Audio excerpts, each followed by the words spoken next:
What's up, everybody? Unrested back again with another episode of Unrestology. If you don't know what this show is, this is kind of my long-spoken show where you don't even really need to look at the screen, even though I've put it in 1080p for some reason. You can just put it in your pocket, put on your headphones, walk around with that iPhone, and listen to the show. Because I'm going to be talking for a while. Yes, this is my long show. Go ahead and look at that timestamp, and please don't complain about how it's long because you can read numbers. Next, let's get on to what today's topic is, and it's one I've borrowed from another great J-vlogger known as Davetrippin. Davetrippin has been doing J-vlogs, videos about Japan for quite some time.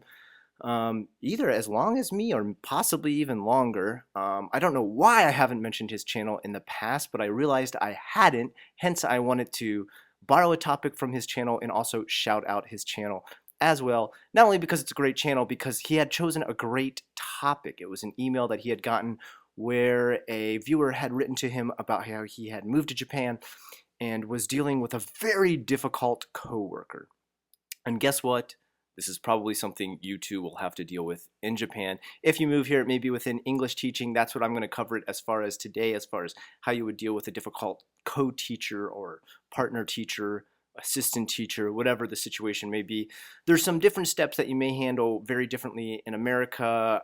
Mostly we can report to somebody higher up than us and they might or might not do something about it. Usually in Japan, if you report to someone higher up than you, it's pretty often that they won't do anything at all. Especially if you're working for a company that hires you as a third-party contract, almost 100% of the time, they are not going to go ahead and contact the school or the teacher because they could possibly lose the contract then, and they're not going to risk that. You're there for only a short amount of time because they imagine you're probably going to go home, even though some of us don't go home, and they would rather invest in the school rather than you. Sad but true, a hard but harsh part of living in Japan and teaching here. But I'm going to cover this also just because it may be something that you yourself deal with in an American job. And the Japanese way of going about it is very good. It's very clear. And it's not so aggressive until you push it to that point. And I think it can be used in many other jobs, many other different situations. So feel free to give your own theories on how you think this should be dealt with. Mine is not the best, the perfect one, the right one. It is just my opinion. Please understand that. I'm not saying I know the best way to go about this. I'm just going to say the way that I know to go about it with the culture that I have dealt with in Japan and how things work in Japan logistically. Okay?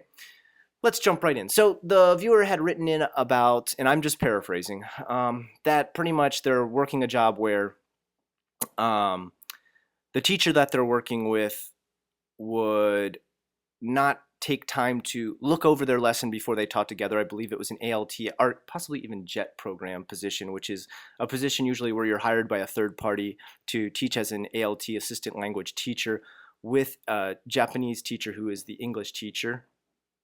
Usually you work with multiple ones because there are multiple English classes within that junior high school. I believe this was junior high school level. I don't think it was elementary school.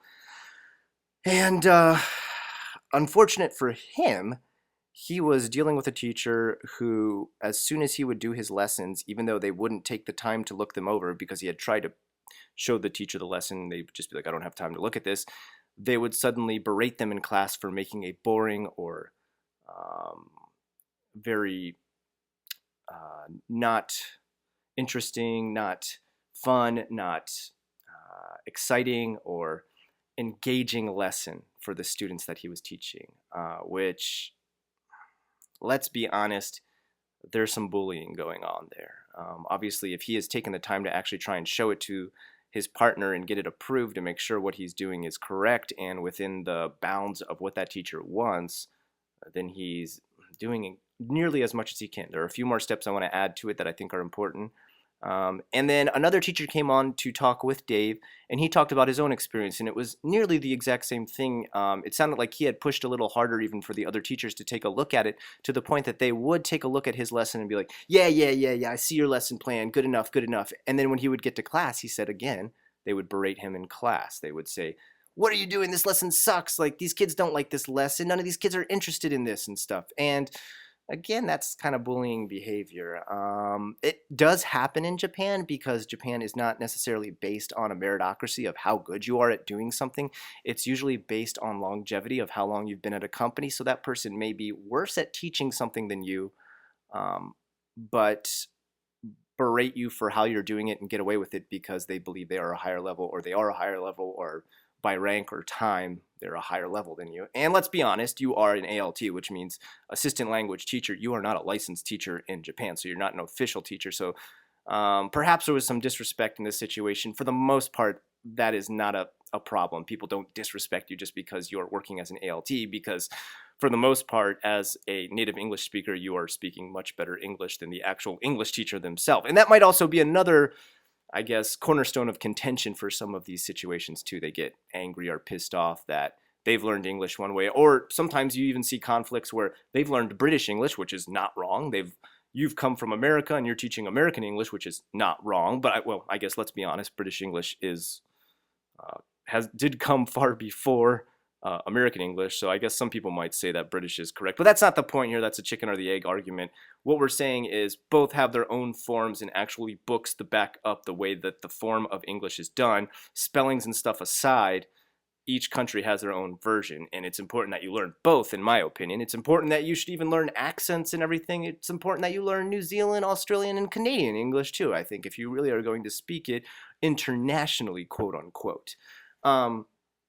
So there may be some conflict there too. They may say like color has a U in it, favorite has a U in it, and different things like that. It's fine. I mean, if that's really your argument, you should just agree with the teacher and be like, sure, you want to teach it that way, let's teach it that way. That shouldn't be something you fight back against. Anyway, let's get into how you would handle this situation. What would be the best way to go about approaching this if you're constantly being told that your lessons suck, or constantly being harassed? I shouldn't say harassed. Harassed means like they kind of go out of their way. This is more like they're waiting for a chance to pounce on you when you teach. Or even after the lesson, they're like, oh, you did horrible today. It's a bad lesson. I myself experienced this before. It has happened to me. It pretty much happened to me in my last job. They weren't really attacking my lessons, but they were just, I guess, attacking the way that I took care of the kids there, as far as they would say like I was scary to the kids, and then I would ask the parent what was the problem, and they'd be like, I've never said anything like that. I don't know why the teacher's telling you that. Or I would ask like, what intimidates you as far as me being a teacher? And they'd be like, nothing, I don't know what you're talking about. And eventually I started to find out that this teacher was just making these things up when I confronted her one-on-one. And that was just a situation of a bully, working with a bully, and it does happen. And I'm going to get into some reasons today why it may happen as well. Let's just jump into it as I continue to babble for now 8 minutes. Okay, so step one to handling this situation. Step one, do some introspection.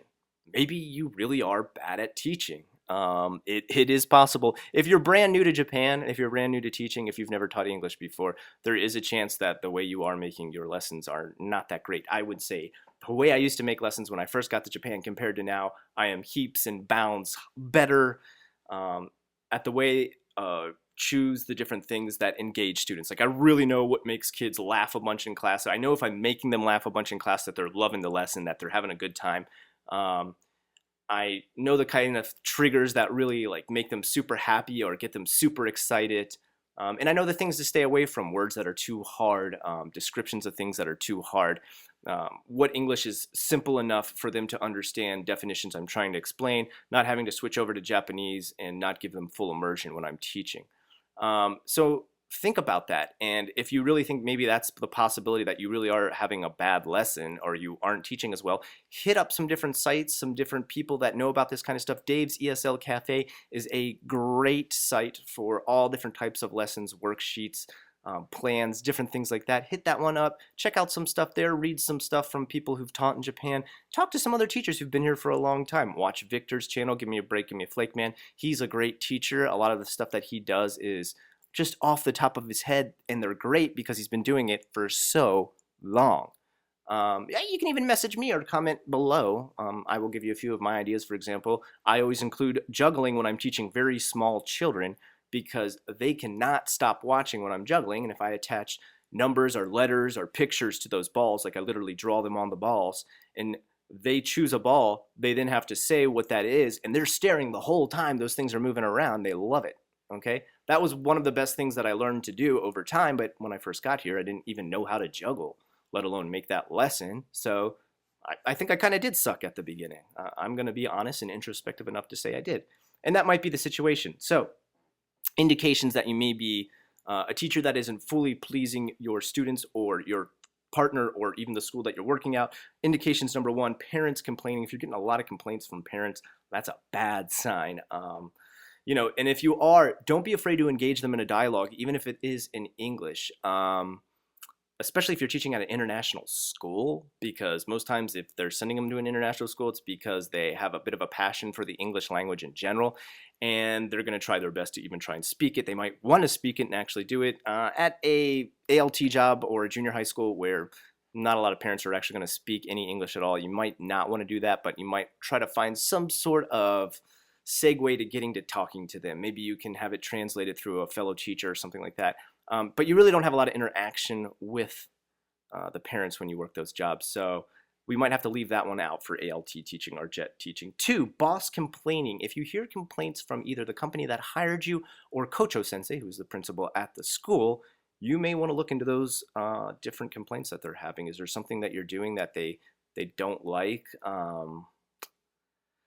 I remember hearing past complaints every time I would show up at a new job at these different schools, because they'd send you around to different ones. There were complaints about the last teacher. I would definitely make sure I would never do them. For example, just being late was one of the biggest problems I heard. I can't believe this because I always show up super early to a job. Minimal 15 to 20 minutes early to every job I've ever worked in my life, every single day. I start to get literally heart palpitations and nervous if I'm even close to being late, or even just close to being on time. So that was never a problem with me, but I heard this a lot. I heard different things like they would leave the class early or not finish up early, or they wouldn't use the tools that were given to them by the school. When you are teaching ALT and JET program, there is actually government issued tools that you're supposed to be using. You can attempt to give your own spin on it, which a lot of teachers are cool with, a lot of places are cool with, but the problem is that a lot of these places have a specific way that they've taught it, done it for a very long time, and they want you to stick to that. Okay, number 3. Number 3 is students unengaged or bored. Students unengaged or bored is pretty common for when people first get here to Japan and are just trying to figure out what the levels are of their students that they're teaching. That's very difficult because there are so many schools with so many different levels, some that really focus on English and some that just don't care. There's schools that are getting kids ready to go to a technical school. They're really well known for getting kids ready to go to machinist schools or maybe even medical schools or something like that. I guess if they were going to medical schools, though, their English would have to be pretty damn good. If they're going to machinist schools, not so much. Or maybe their focus is on math and they don't really care too much about literature. They don't care much about languages in general. So maybe even the teachers there don't even care about can they speak English, like even to the point that the people that are the English teachers can't speak English. It is in the realm of possibility. So getting back on topic, making sure your kids are not bored, the best way to do that is try to check for that smile every time you teach something that the kids either laugh about, have a good time about, or have fun with. Keep hitting things like that.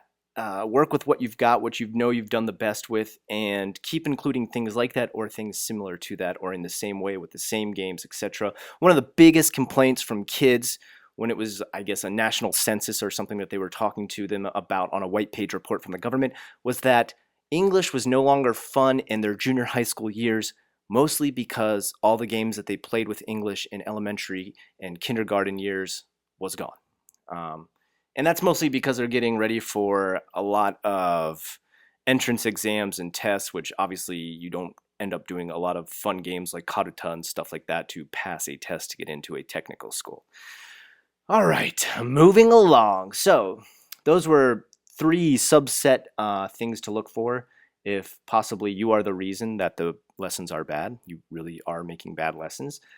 Number 2, now let's say you are making awesome lessons. You've been here a while, you know what you're doing. Maybe you even took classes on how to do this. Maybe you've been told by other schools that you're great and they love the way you do it. Maybe you have some other way of validating that you've done or made or create decent lessons. So that may be the case, but what you may still want to do is make sure the decent or great or super lessons that you have made fall on the responsibility of the other teacher. And I don't mean by saying like just let them create everything and then do your own thing. I mean, make your lesson, go to that teacher that you're going to work with, and have them approve it. Say, is everything within here that I'm going to do in these 45 minutes that I teach the class, which most ALT jobs do 45 minutes at a time. I think elementary is a little bit shorter, 35. Is it all within the realm of what you want to teach? Is it all within the parameters of what you think was important to get across in this class? Do you think these are important things? Do you think these are fun things for the kids? Do you think these are interesting? Do you think it'll keep them engaged? And I'm not saying you have to ask every single question like that, but you want to get some kind of response that is more than them just brushing it off, saying, yeah, I don't have time to look at this. It's good enough.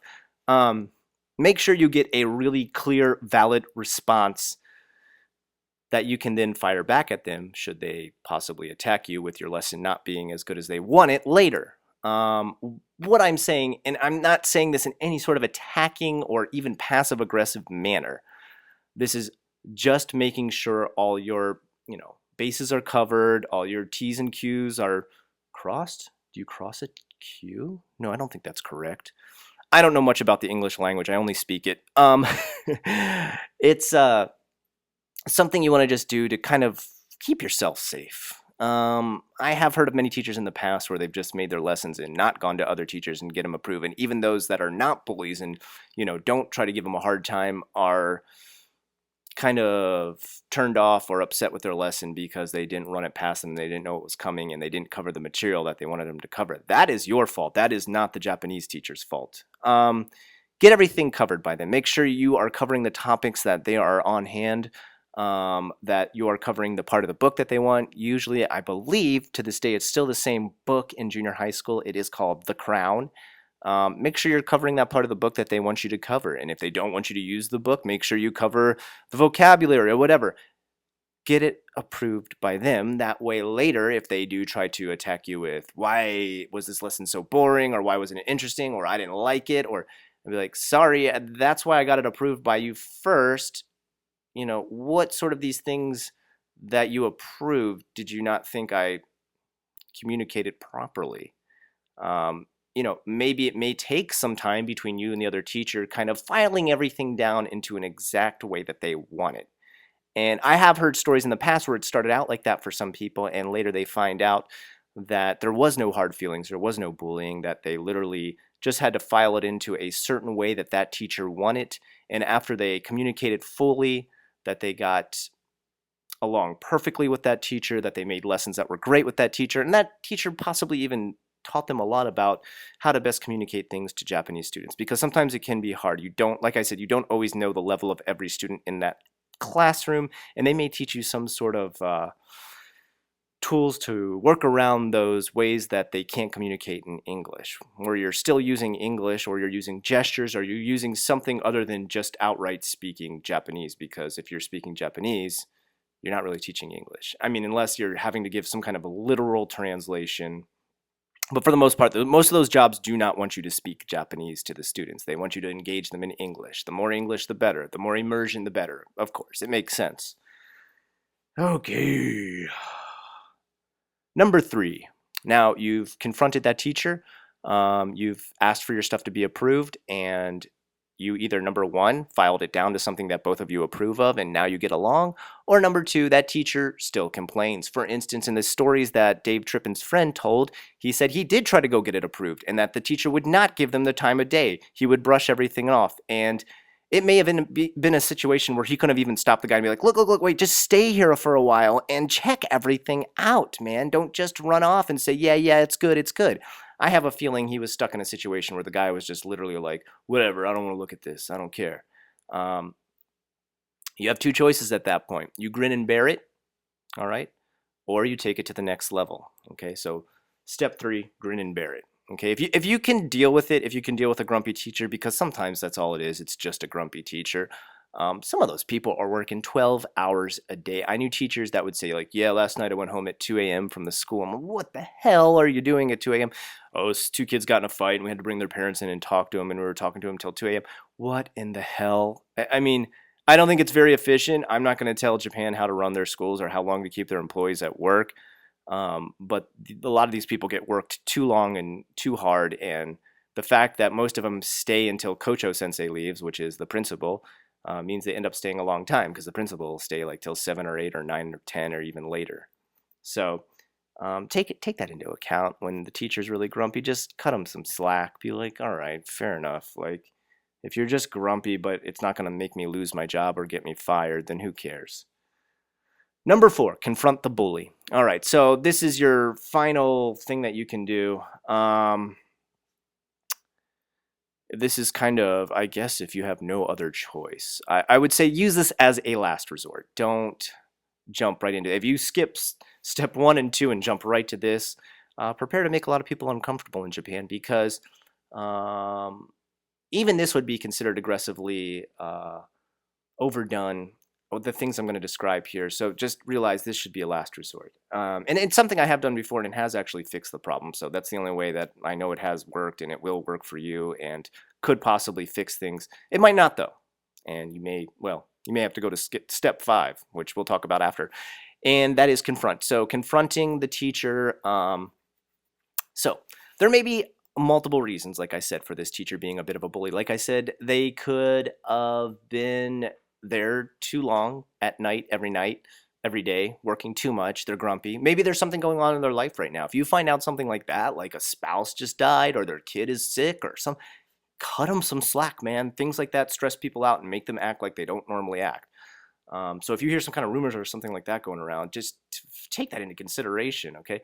But if you just find out, like every other teacher, and I've had this happen before, be like, man, I cannot make this one teacher happy. And they're like, oh yeah, blah, blah, blah, teacher. Yeah.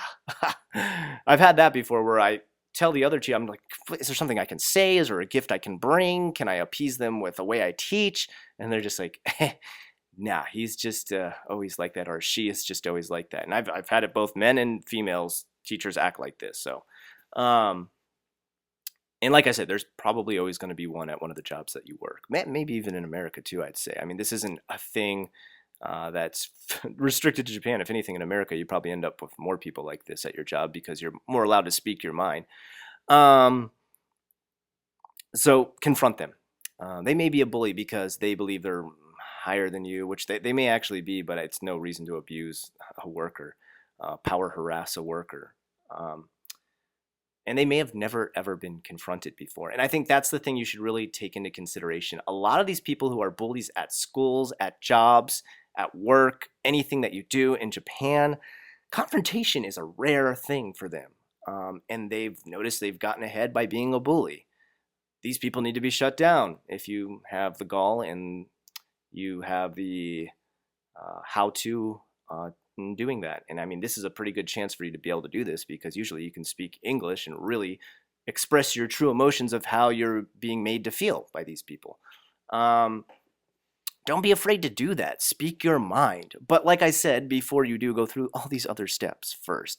Do not skip to this step unless you want to make things very tense and uncomfortable for you at your job. Go ahead and confront them. Say, look, I done everything you've asked. I got your lesson approved. I, got your thumbs up on doing this. I've tried to just, gambate and stick with it, gamansuru, and push through it, and you're still not happy all the time. What is the problem? Do you got a problem with me? Do you got a problem with my lessons?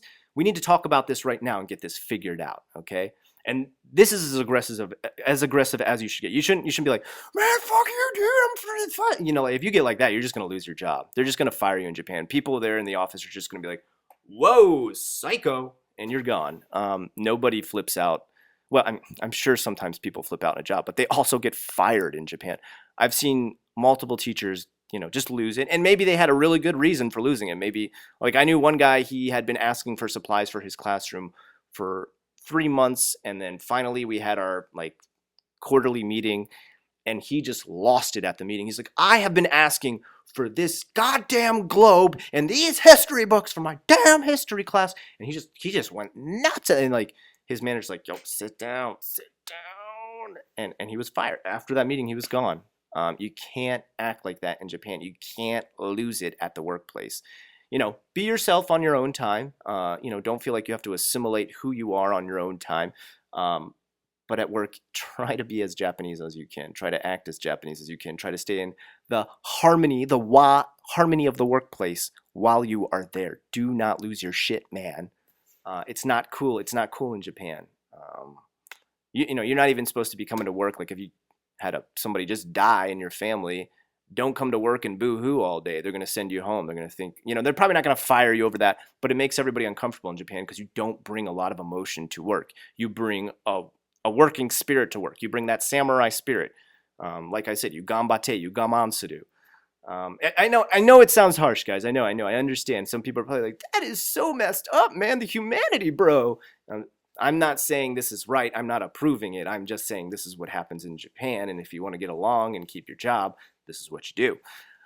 So, confrontation.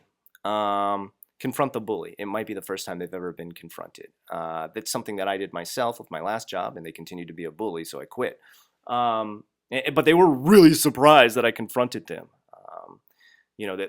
They just tried to like end the conversation. They couldn't even handle it. I was just like, what about this? What about this? What about this? You've said this is okay, but now this is not okay. I kept a list in my mind, and over time it just kept building and building. And I was just like, look, I'm going to confront this guy, and if they don't shut down after this, I'm just going to quit. And that's what I did. So, and you'll feel great after. You'll feel effing amazing.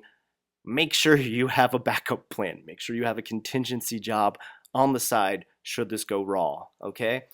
That's why I said leave this for the last possible scenario for you. Don't think that this is something you're going to pull out of your pocket upon first, the first disagreement you have with that teacher. Confront them, state your reasons as calmly as possible, but really sock it to them, I've made my lessons within the parameters of what you wanted. Okay, you got to use more simple language, obviously. Most Japanese don't know big words like this. Not that perimeter is a giant word, but in Japan, it's just not used.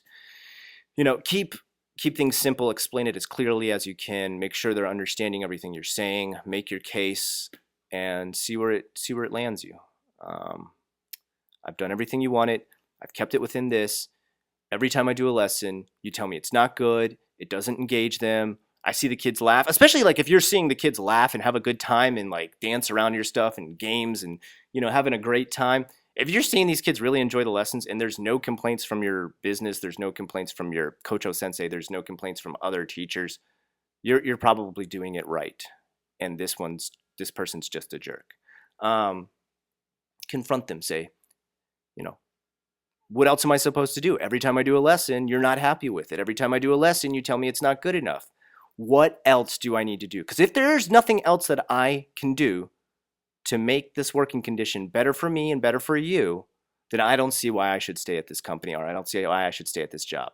All right? Be ready to put your job on the line if you're going to do this, if you're going to take it this far, okay?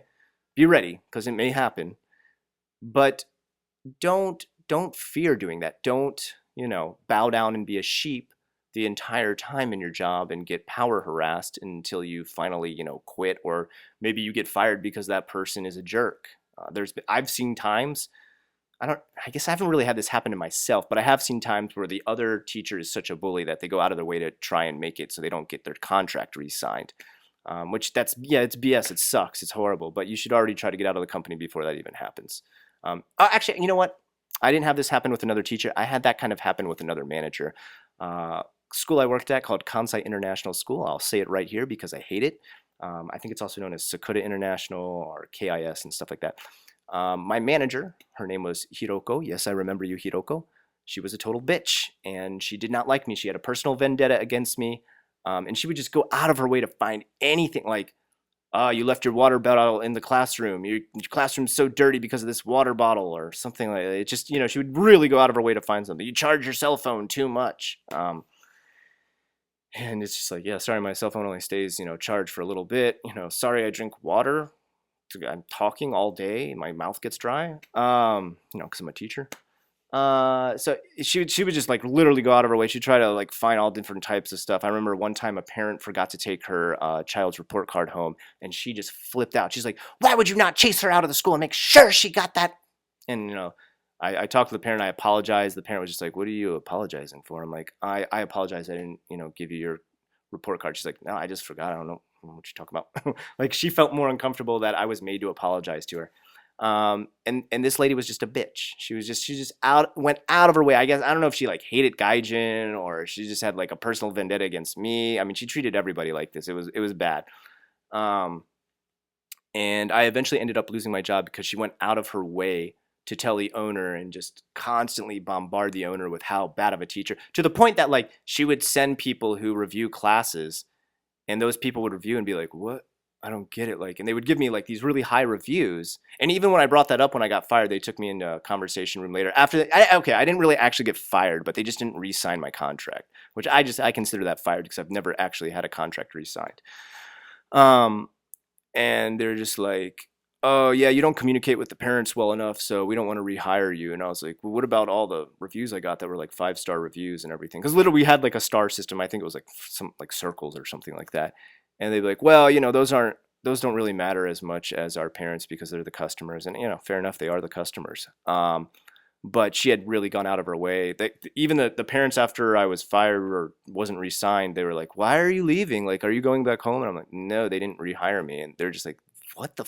Like, they were really pissed. The parents were all about like, "But we wanted you to teach our kids next year." And I'm sorry, talk to the school about it. So they took a lot of heat from that after, which was great. I didn't really have to go out of my way, but I really regret it that I didn't get up in Hiroko's face and just give her all four before I left the school. And because of that, in the future, when I would run into someone who reminded me of her, I would make sure that I confronted them. And there's times where it would shut them down completely, and they'd just be like, "Damn, I can't bully this guy," and they would move on to somebody else, which sucks. If I saw that, I would probably pull the person aside and take and be like, "Look, man, you got to just step up to them or to the girl, or be like, look, girl, you gotta confront them, or take them on, fight back." Um, it's just a fact of life. And like I said, this happens in every country. This is not just a Japan thing, but the way you approach it is a Japan thing, and the way you go about handling it. But this may also work for other parts of the world. This may also work for a very slow and gradual way to confront a problem, or a problem worker, or a problem coworker, whatever you need to deal with. All right. Once again, that was Davetrippin, who Davetrippin. Okay, no apostrophe there, no G on the end. Davetrippin. Check out his channel. I'll put a link below to make sure you do. And actually, I'll put a link even to his video because I think it also offers a lot of great advice and covers some points that I did not in this. I am unrested with the questions you requested. This is Unrestology. Until next time, you guys have a good one.